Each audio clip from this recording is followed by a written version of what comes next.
Good morning. We will start session 1 with chapter light, 16th chapter of physics in your book. So, what is light? Again, like sound, what we studied, light also is a form of energy, right? So, what enables us to see things around us? Are we able to see? Are you able to see me? Am I able to see you? Yes. Are we able to see what are the things around us? Yes. We are able to see the things around us. That's only because of light. Now suppose tomorrow you enter a dark room, and dark room means there is no light. Are you able to judge or find things? Now that is secondary. You know what things are kept where and you can just go and find it. If you are left in an unknown place and there is no light, it's completely dark, can you see things around you over there? No, we cannot see things around us because there is no light. The room is completely dark. So what enables us to see things? Light enables us to see things around us. Now apart from light, though there is a light, which is the particular organ in our body which is enabling or which is helping us to see the things in the presence of light, those are eyes. So eyes are the most sensitive organs in a human body which makes the things visible in the presence of light. So through eyes you can see things around you, right? So why are we able to see the things in the presence of light and not in the absence of light? So what happens? Now suppose this board, we are able to see this board because there is a light. Now suppose if I conduct my classes in a room where there is no light, will you be able to see this board? No, you cannot see this board. That's only because under the presence of light, the light falls on this opaque object, that is this board, and this board reflects back. That is how we are able to see, right? Let that be anything. So light, what happens is when the light falls on a particular object, that object reflects back, correct? That is how we are able to see things from our eyes. Light, what enables us to see things around us? Light through our eyes enables us to see things around us. When light falls upon an object, it reflects back and thus we can see the things very clearly. Properties of light. Light is a form of energy. We all know that. Light travels in a straight line. Now, how do you know that light travels in a straight line? A simple technique, if I can tell you, is take a paper. So, when you take a paper and just roll the paper and try to see through a rolled paper and focusing a particular object, right? Now, are you able to see things? Yes, you are able to see the focused object very clearly. Now what you do is, the same roll of paper, just bend it, right? That means if I bend and if I see through it, am I able to see the focused object? No, because initially the paper was round and this was from here, an observer, that is you, were able to see an object. Okay, I'll just draw a candle. That means I am able to see through a roll of paper holding it right in front of my eyes and observing. I am able to see the candle flame. Now what I will do here is, I will just make sure that the roll of paper is bent like this. And this is the candle flame. So when the roll of paper is bent like this, light cannot travel like a wave. Now what is sound? Now this was a sound, right? So these are sound waves. Correct? Light cannot travel like a sound wave in whichever position or way it goes. It can only travel in a straight line. So this tells us that light can travel only in a straight line, and the property of light to travel in a straight line is called as rectilinear propagation of light. You all have studied this rectilinear propagation of light in your lower classes. Rectilinear, linear in the sense straight line. So, we do not have any experiments or any theories on rectilinear propagation of light, but light travels in a straight line is one of the property of light. Light travels in a straight line, that is the only reason we get shadows. Otherwise, we would not get shadows actually, right? So, that is another property of light. Light can form shadows. So these are the three properties of light. Now when we talk about light, what we say that when a light falls on an object, the object reflects back, right? The light from the object reflects back, and that phenomena is called as reflection of light. So we can define reflection of light as bouncing back of ray of light from an object is called reflection of light. Bouncing back of a ray of light is called reflection of light. So when the light falls, it bounces back. Best example what we can do is take a laser pointer, take a laser and just strike that laser on the mirror, right? The mirror what we have at home. You see that when the laser is pointed on the mirror, the another reflection of the laser comes through another angle. You might have done that several times, but you have not noticed it. Today you can do this activity. See, light chapter, there are so many activities which we can try out at home. This was a simple one. Light can travel only in a straight line. So about this what I was talking, that is something called as reflection, laws of reflection. Now what do you mean by laws of reflection? There are some laws what light has to follow, or light will follow certain laws, right? So what are those? First we'll understand the law, first we'll just read out the laws, then we'll understand it through the figure what actually it means. The angle of incidence is equal to angle of reflection.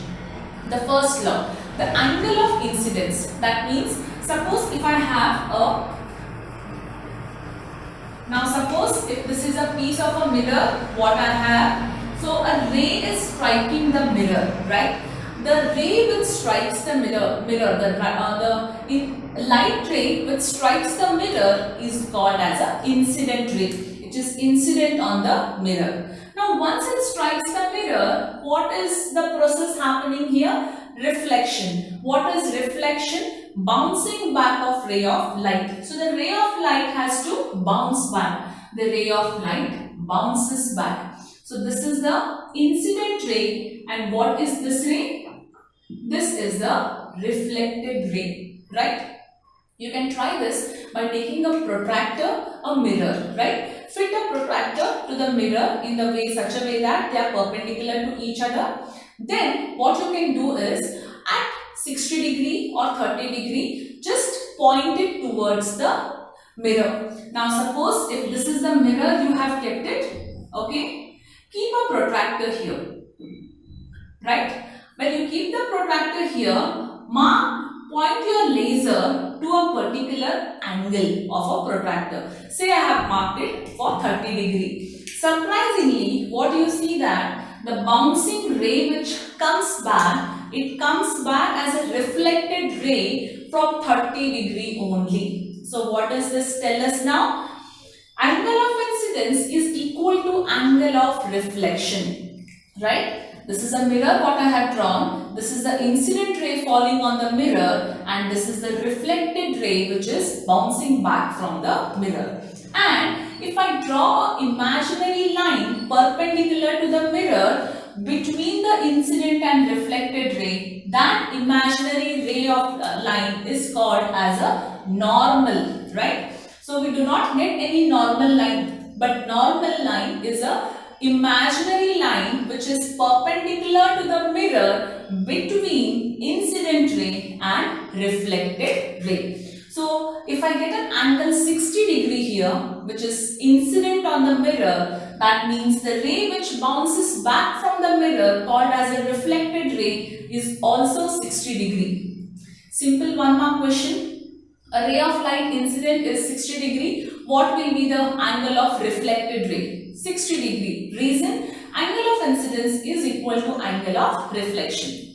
Second point, let us see. The incident ray, the normal to the mirror at the point of incidence, the reflected ray all lie in the same plane. So, incident ray, the imaginary ray which is normal, and also the reflected ray, they all lie on the same plane. So these are the two laws of reflection.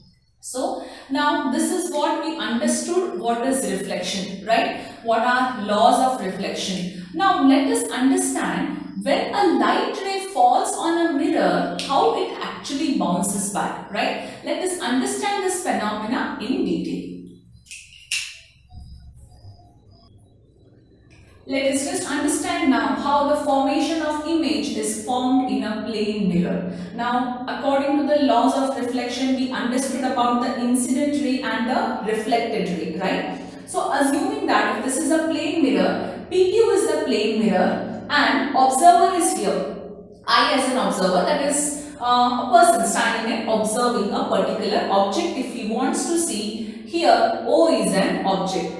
So actually what happens, how the light gets reflected back, we will understand. OA and OC are the incident rays. So OA and OC are the incident rays. Then which are the reflected rays here? AB and CD. AB and CD are the reflected rays, correct? These are incident rays, these are reflected rays. Now the question arises, why isn't the figure looking like what we had drawn in the previous? Angle of incidence is equal to angle of reflection, right? That is the law. What actually happens? But it is the same principle followed here, but what is exactly happening when we see an object or what happens in a mirror, right? So this is the incident ray and this is the reflected ray. Now in mirror, there is a rule for drawing ray diagrams.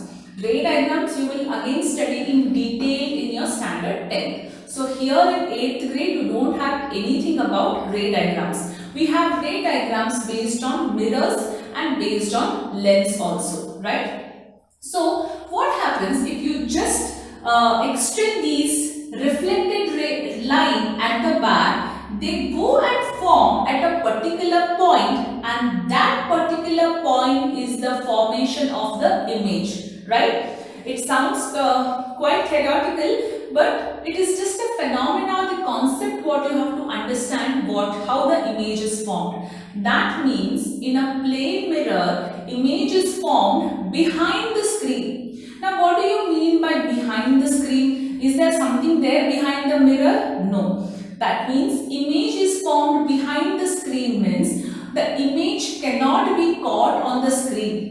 Suppose if I have all the setup here, if I have a screen here, I can see the image. If I keep the object here, I can see the image here. I can catch the image on the screen. How big is the image? Is the image size same as the object size? All these things, right? Image cannot be caught on the screen, right? So, such a type of image which cannot be caught on the screen are called as virtual images.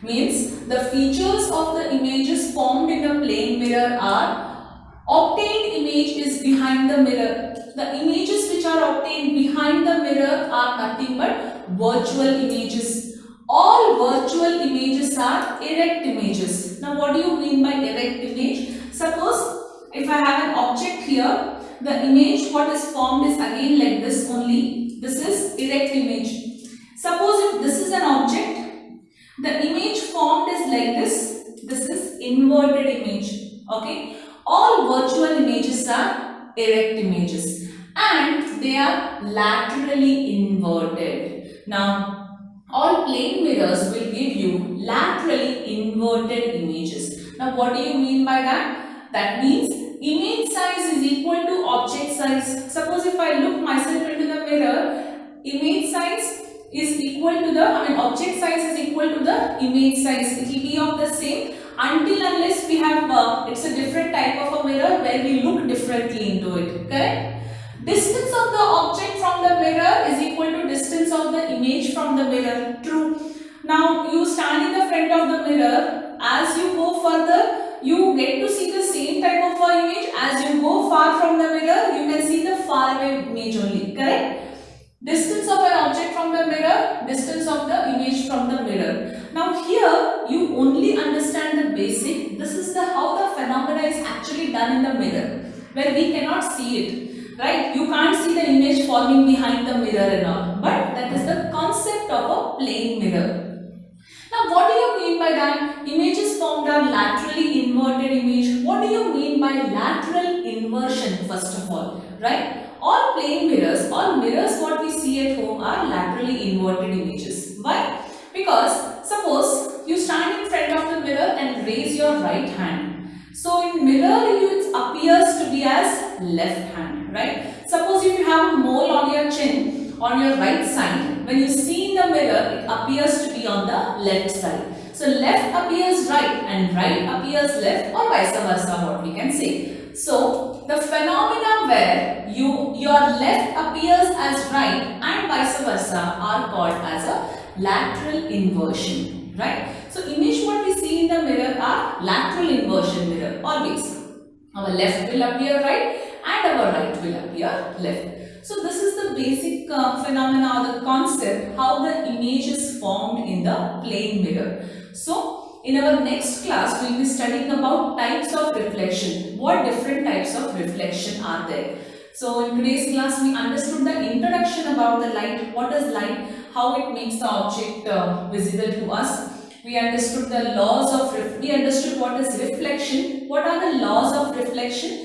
And how is the formation of an image done in the plane mirror, their features and meaning of lateral inversion. So if you have any doubt in today's class, you can call on the same day of the video set.